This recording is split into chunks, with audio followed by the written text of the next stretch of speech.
Okay, Aotea. Let's talk about Aotea because we haven't heard about that yet today, have we? And I really enjoyed hearing from our speakers today. I jotted down a couple of notes, including get a rabbit hutch with a rabbit in it and see if we can leg hold cats outside of it. That was one that I picked up. No one said that today, but that was an idea that sucks. Came to share some learnings with you today that we've gained in the Tū Mai Taonga project and to give you a little bit of an update of where we've got to since the project started. So this is Aotea. I think this is overlooking Lord Kiwi. One of our managers, Riley, this picture on our way to work one morning, and we get to see this kind of magic all the time. Our field crew are enormously privileged to be able to work in this environment, and we're really loving our mahi. This beautiful place, although treasured and special, is a shadow of the thriving natural environment that it once was. Our taonga species are struggling. Our birds and lizards have been hunted, some to extinction or to the point of having to be removed from Aotea, which is pretty state. It's not a good situation, actually, when you look under it all. And we're trying to turn that around. The pressure on these taonga species is largely due to the impact of introduced predators like jaw cats and nuggets. And so the Tū Mai Taonga project is seeking a way to make Aotea predator free, to remove these species and remove these creatures from our taonga sector so that they can thrive.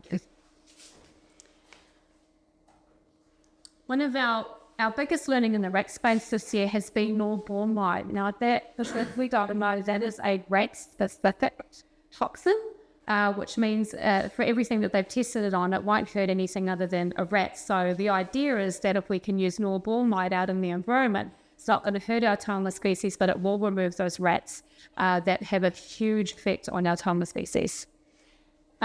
We ran a trial this year in partnership with Whawhama School, who are developing a Ngāti Mai bait, as well as the Department of Conservation, Predator Free 2050 Limited. And we identified this is actually papakuri, so we did papakuri, which is a teeny tiny little kind of rocky stack, as well as Moutere Rongonui, which is the northernmost island in the Broken Island group, westernmost islands of Aotea. And the reason we wanted to do that island for Ngāti Mai is because we were really hoping it would just remove all the rats during the trial. Why not, if we're going to put all the effort into it? We'd already removed the rats from the other Broken Islands, and Moutere Rongonui was our biggest risk of rat incursion. So we wanted to protect those gains and make Moutere Rongonui rat-free as well. It's a very, very special habitat on that island as well for taonga species. We ran 2 trials. One trial is a field trial out on Moutere Rongonui that achieved a more than 90% knockdown of rats on that island, and then we quickly followed that with a double tap application and removed the rest of the rats. So we've had 3 monitors on Moutere Rongonui after that, and they've all returned a 0 rat tracking index, which is it's beyond our wildest dreams. It was the thing I'm hoping for. So really, really happy about that. The other trial we ran on Aotea was another lab trial, and that was to see whether the raw light would work on Kiwi, because they weren't sure that it would. And it was way too much to hassle, terribly, to get Aotea Kiwi over to the lab at Lincoln. So we made the lab here on Aotea. And it did work on Kiwi, so that was really good news. Right now, this is like a trial bait. As you can see, it's like a month of cookie dough. Really a pain in the butt to get that out in the field, just for the bait stations and everything. So once the overnight is able to be palletized and distributed aerially, then I think we're really going to see the impact of that toxin and its ability to help our environment. So we're really keen to follow that and continue trialling it. Biggest learning, and one of the biggest learnings on the feral cat space over the last year has been silvervine. It's this plant up in the top here, and it's the leaves that cat's rolling in. It's a plant in the kiwi fruit family, and it's often used as a rootstock for commercial kiwi fruit growing. Silvervine has like a neurological, they have a neurological response to it much, much stronger than catnip. And potentially because it has bug repellent properties. Maybe I don't actually care. We just care that cats absolutely love it. So we partnered with Whawhama School and ran a couple of trials in the field. We've got video, We've got video of cats rubbing up against it, putting their heads up inside cone shaped thingies, no more I'm going there, and just being very, very, very attracted to this leaf litter, which dried up as a tea and sort of in like a tea strainer. And so long as we're keeping that leaf litter dry, it's attracted to cats for a long period of time. So this is a long life lure for feral cat trapping. Is silver vine the silver bullet for feral cat lure for Aotea? Maybe. The biggest problem with silver vine is we have 30 grams of it this year for the whole trapping season, and it's nowhere near enough to bait up all of our traps like we would like to do. So we're using that very judiciously, mostly to do more trials and also a little bit to get our last couple of feral cats out of Te Kapara. It'd be really great to clear that area.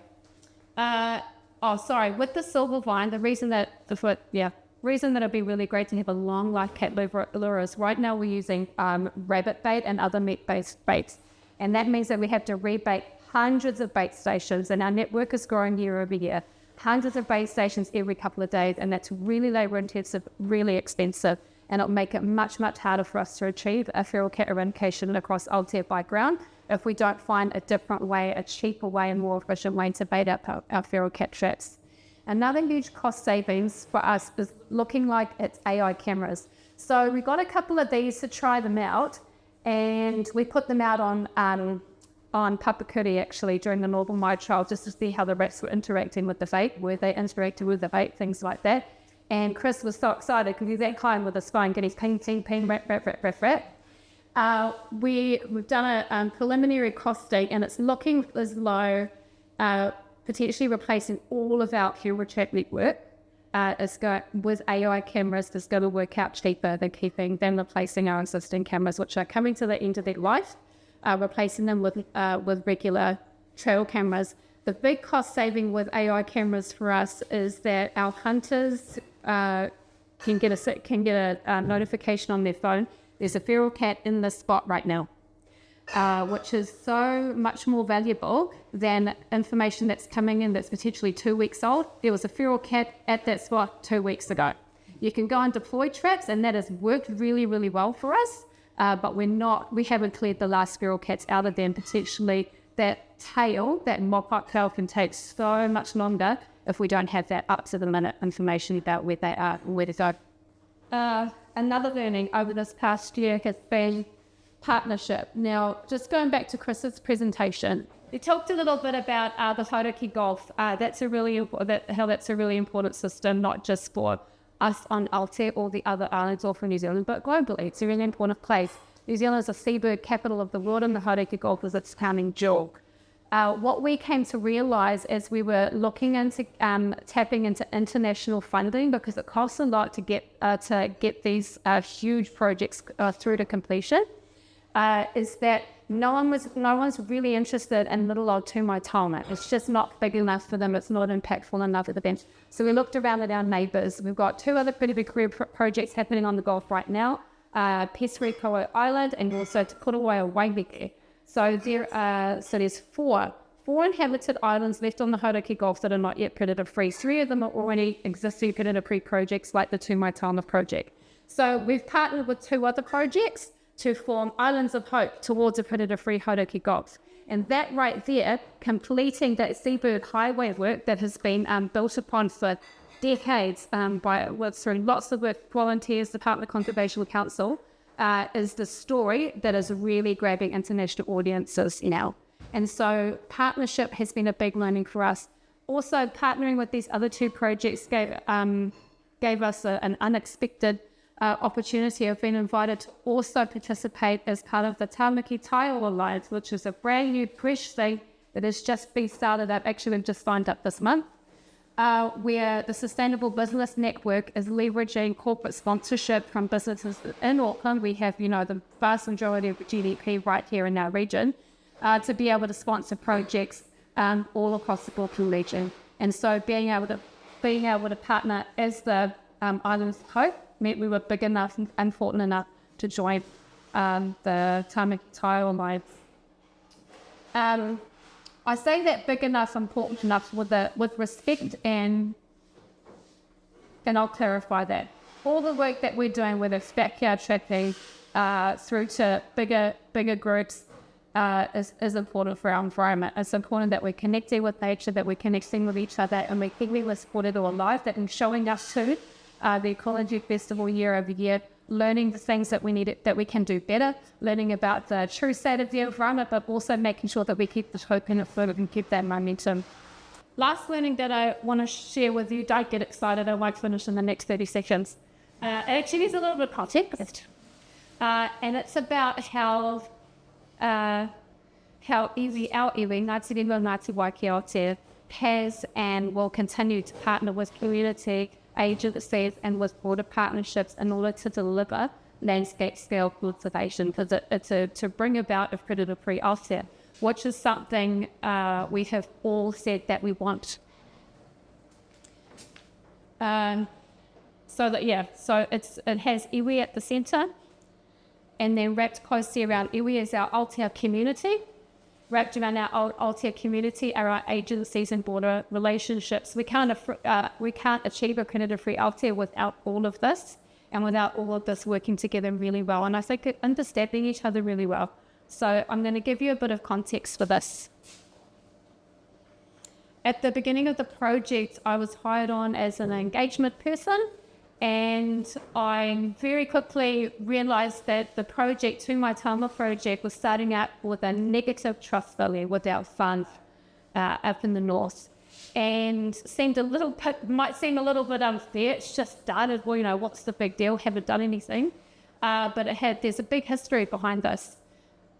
We went on to the marae, and the steering committee at the time, because it was a community-led project when it started up, was struggling to get whānau engaged with and coming on and helping to lead the Tū Mai Taonga project, helping to lead it out. Really struggling with that piece.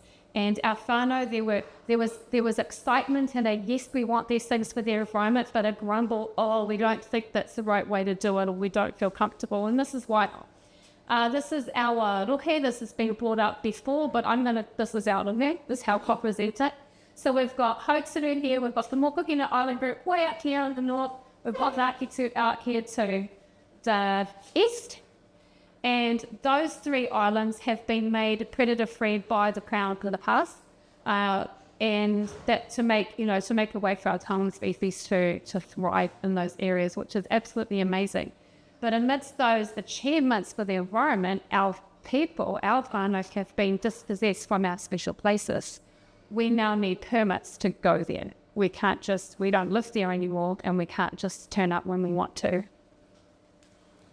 So sat on the marae listening to our whānau talk about their reasons, of their thoughts about this Tū Mai Taonga project.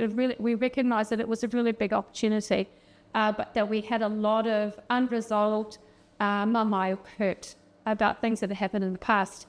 Went in and did a lot of listening in people's homes, and some of the things that came up, for example, were being dispossessed from our islands. So it's all well and good to go off and do a biodiversity survey, but next thing you know, our manu oi hut has been disassembled and tossed over the cliff into the tide by the crew. This has come up earlier today, twice. I think 2 presentations brought up this particular tapaku colony, one of the biggest in the southern hemisphere. But you got to consider, is that such a blessing for the people of this place if its presence means that we may lose access to our island?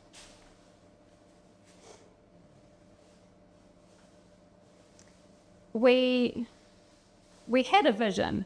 We have a vision of a thriving natural environment on Aotea, where people and nature thrive. So that's a thriving taiao, one system connected. And we recognised that there was this opportunity with Jobs for Nature funding to really have a good crack at that and really make a difference, a generational difference for this island, for our people. But we didn't believe that it could be done by the Crown or even by a community-led project that was, at the time, completely funded by the Crown. We knew that in order for something as audacious like Predator Free Aotea to become possible, that it needed to be done in a holistic, kia Māori way. That meant we had to lead it ourselves. And at the beginning of the project, that made me really nervous because there aren't many of us here on the island. And those of us that are here have so many volunteer jobs already as iwi members and community members as well. I know you all wear multiple volunteer hats as well. There's just not a whole heap of capacity. And the other big daunting thing was that we knew that this was a once in a generation opportunity potentially for our iwi to get it right, or that's it. And so this, there was no room for failure for us. True. I want to acknowledge everybody on Aotea and who has been and gone, who has worked their butts off towards making Aotea a safe place, a sanctuary for not only for our taonga species, not only preserving really important natural ecosystems, but also for being a safe place for people where we can grow and be well and healthy in every way. The Tū Mai Taonga project is something that has come out of, it didn't start 4 years ago. It started a very, very, very long time ago. And everyone has contributed to that, from iwi to community, and also the Crown that has mucked it up unbeknownst or notes from time to time.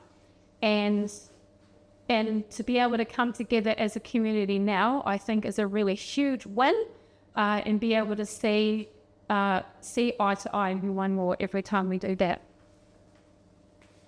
It's important that as we're trying to do something as audacious as make a Predator Free Aotea or complete a feral cat eradication, that we're connecting with our community, listening, receiving guidance, and able to give guidance and advice as well, and be able to grow those relationships. We need to have pretty good relationships with cat owners on the island. We're conducting a feral cat eradication. That's quite heebie-jeebies for someone who's got a pet cat at home, and they love them. Aotea cat owners are no different from cat owners across New Zealand. New Zealand absolutely loves their cats. Cats are here to stay. And we need to be able to find ways to keep cats safe from our trapping activities, and also make sure that they're safer for the environment.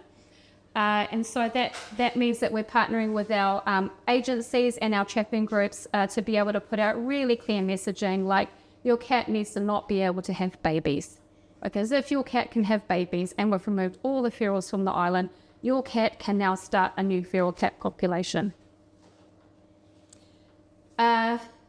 One of the challenges with getting land under permission is that Aotea, I don't need to tell you guys how to suck eggs, but Aotea we're very isolated, not just as an island, but as individual households. A lot of houses on Aotea cannot see a sign of human habitation anywhere. We like to feel like we're in the wilderness. And on an island where gossip spreads like wildfire, privacy is absolute gold. Another challenge with landowner permissions, getting permission to actually go on people's lands and trap there, is that sometimes they'll say, oh, I don't know you, so no. Because on the island, you have to know people to do something with them. Like, that's just a thing. It's a no-brainer. Or I know you, so no. So got to find ways around that. And that's been really interesting. And I think we've ultimately really enjoyed the challenge, because it's meant that we've had to learn, and we've worked harder at building those relationships. And I always think a relationship that you had to work harder at building is stronger, and it's more long-lasting, because you can really see that someone's really genuinely trying to connect and do the right thing. So this negative trust continued into the foundation stages of the Tū Mai Taonga project, and this was because the agencies that we'd always dealt with, although the people had changed, it was still the agency, it was still the system. And as I say people, I do want to acknowledge the actual people that we engaged with these agencies, absolutely marvellous. They love the environment, they love people, they work so hard to make things happen. It really is the system. When I say agency, I mean the system. So still a negative trust value. I remember we had, in one of our funding agreements, we had to buy some gear. We had to buy a couple of one of those night vision thermal cameras. We had to buy a couple of thermal cameras by a certain date. And when I told our funding advisor, you know, we're not going to buy those, we don't need them. We might buy them later on if we do need them. And I was told, no, you have to buy them, Makere, because if you don't buy them, you might risk losing your funding. And I thought, that's insane. So I had a bit of a hissy fit, and then we bought the cameras because we're not going to lose the funding because we didn't buy cameras. I think we've used them once in the last 4 years. If anyone needs to borrow thermal cameras, you go talk to Riley. They're there. Happy for you to use them if you've got good use for them. Look after them, please. They were not cheap. Yes. The Jobs for Nature funding was a huge blessing up and down the country. It got a lot of things started. It got some things to be able to keep going a bit. But a lot of those projects ended up falling flat on their face when the funding ended. And I really think that it's because it was a pressure cooker. So that Jobs for Nature funding came out, and the funders were under immense pressure to make sure that it got spent and all the milestones got hit in time. We had to make a plan in 5 minutes, and then we had to execute it in about 7 minutes. So at the beginning of the project, we really wrestled with our funders, who were wrestling with their higher-ups because they had to get all these things ticked off. We had to say, more than once, we had to say to funders, you need to give us more time, or you need to take the money back. We were not hiring people fast enough. We were not becoming operational fast enough. It took our kaumātua 9 months to work out a culturally safe way for our field workers to operate at Te Paparahi in and around Waihitapu. And so we pushed back and pushed back and pushed back. We had funders say to us at one period for about 6 months in a row, I heard at least once a month, Makere, you're at high risk of losing the funding. And that's, well, this once in a generation opportunity, failure is not an option. That's a really hard thing to hear. Mm-hmm. There's a lot of pressure put on like a really small iwi to do a really big thing. But I just want to acknowledge that to their credit, through that Jobs for Nature blessing and nightmare, our funders did come to the table. So they chose to be steadfast with us, and they chose to trust us. And I think as we sort of, demonstrated we're bearing our souls here, here's everything, it's all out on the table. Everything we're doing, here are all the struggles that we're trying to deal with. Please come on board and help us with it. And they did. And through that, we've built really, really good, strong relationships. Coming back to this here. So that was the context for this wee circle here. And I'm just realizing it looks like a bullseye. It's not a bullseye. It's a ripple. It's a ripple. It's a core and a halo. It's called a core and a halo. So at the centre of our decision making and our priorities, as an iwi-led project, the iwi is at the centre. So Ngāti Rehua Ngātiwai ki Aotea Trust's mandate is to serve its beneficiaries, who are the iwi members. So we needed to. That's how come the kaumātua were the big hold up for getting its paparahi, because there's no way we could have stepped foot in there. We had the permit from DOC to come in there and do all the shaki we wanted to do. So kaumātua had no legal, really, right to stop us or anything like that. But if we had just gone in there when they had said, we're not comfortable yet, we'll come up with a way and let you know, we would have absolutely lost the home mandate. The project wouldn't be going today. So iwi first. Wrapped closely around our iwi is our Aotea community. And our community comes before our funders and our border partnerships. So we have to prioritise community over those things. We had an example of that is we had a really awesome news story that I thought, such a top news. We get some of that sometimes, which is really exciting, puts Aotea on the map, look at the cool stuff we're doing, get funders interested, and it's, all feel good stuff. But when I started talking about with one of the interviewees about, do you want to participate in this thing, it started to become very apparent that running this news story was going to be quite traumatic for one whānau on our island. And at that point, I thought, actually, this is exploiting them. This is not promoting the kaupapa as much as it's exploiting a family. And if you do something like that on this island, you are just down the toilet. You cannot be doing something so disingenuous as to exploit a story out of our community in order to get funding or whatever the thing may be, even if it's, for a good reason. And so community, we really have to prioritise community. Next around that are our agencies and border relationships. And I was really nervous presenting this. I've done this presentation one time before, and I was really nervous because I knew that all our agency partners were in the room. I didn't expect them to be there. I saw them walking in. As I was getting in, I'm like, gosh, I'm going to be showing you priority number last. But it's true. And we had communicated that to them clearly, not that they're priority number last, but that we do have to prioritise iwi and we do have to prioritise community in order to have the mandate to do something as audacious as make Aotea predator free. And so they've come along on the journey, and they've not only are they understanding of that, but they see the value and necessity of that. So as much as it was a nightmare, as it has been a nightmare to be the project lead for this project over the past few years, because I've had to be the one to say, take the money back.